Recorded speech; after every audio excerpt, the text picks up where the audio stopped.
पहला नवरात्र, मां शैलपुत्री की अग्नि से पुनर्जन्म तक की दिव्य कथा। शीर्षक: अग्नि से पुनर्जन्म मां शैलपुत्री की कथा, नवरात्रि दिवस 1, डिवाइन कथा। जब एक देवी अग्नि में समर्पण करती है, सारा ब्रह्मांड कांप उठता है, और जब वो पुनर्जन्म लेती है तो सृष्टि जाग उठती है। नवरात्रि की कथा युद्ध से नहीं शुरू होती। ये आरंभ होता है पीड़ा से, त्याग से, एक ऐसी ज्वाला से जो प्रेम में जलती है। शक्ति के लिए नहीं, सत्य के लिए। बहुत समय पहले दक्ष प्रजापति ने एक महान यज्ञ आयोजित किया। सभी देवताओं को बुलाया गया, पर एक नाम नहीं था उस आमंत्रण में, महादेव शिव। न तो आमंत्रण, न सम्मान, बल्कि अपमान। और वहीं खड़ी थी सती, दक्ष की पुत्री, शिव की पत्नी। उसने अपने ही पिता को देखा, और फिर उस खाली आसन को जहां शिव को होना चाहिए था।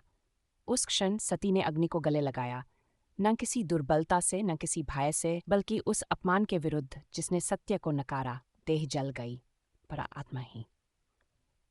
शिव ने उसका पार्थिव शरीर उठाया और ब्रह्मांड मौन हो गया। विष्णु को स्वयं सती के शरीर को खंड खंड करना पड़ा, जिससे शक्तिपीठों का जन्म हुआ। लेकिन यह अंत नहीं था, यह तो आरंभ था। सदियों बाद हिमालय की गोद में हिमवान के घर जन्मी एक कन्या, नेत्रों में चंद्रमा सी शांति, हृदय में वज्र सी शक्ति। उसका नाम रखा गया शैलपुत्री, पहाड़ की बेटी। मगर वह कोई साधारण कन्या नहीं थी, ये थी सती का पुनर्जन्म। बाल्यकाल से ही वो पर्वतों में शिव का जाप करती करती मौन में मगन रहती। उसे याद था सब, पिछले जन्म का प्रेम, त्याग। अग्नि उसका लक्ष्य एक ही था, फिर से शिव की अर्धांगिनी बनना। वह लाल वस्त्रों में सुशोभित थी, बाएं हाथ में कमल, दाएं में त्रिशूल, और उसके नीचे था उसका वाहन, नंदी बैल। वह क्रोध में नहीं आई, वह आई धैर्य के साथ, शक्ति के साथ।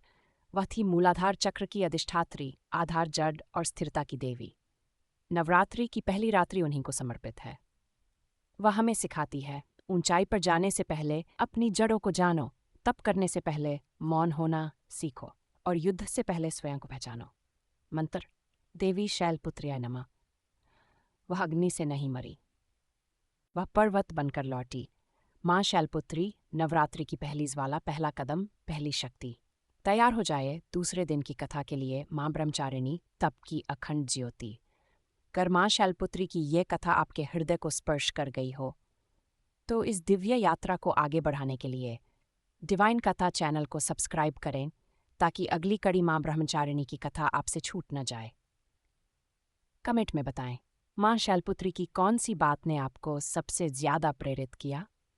इस वीडियो को अपने परिवार, मित्रों और भक्ति पथ पर चलने वालों के साथ शेयर करें, क्योंकि जब एक कथा किसी एक हृदय को भी छू जाए, तो वह कथा नहीं रहती, वह जागरण बन जाती है।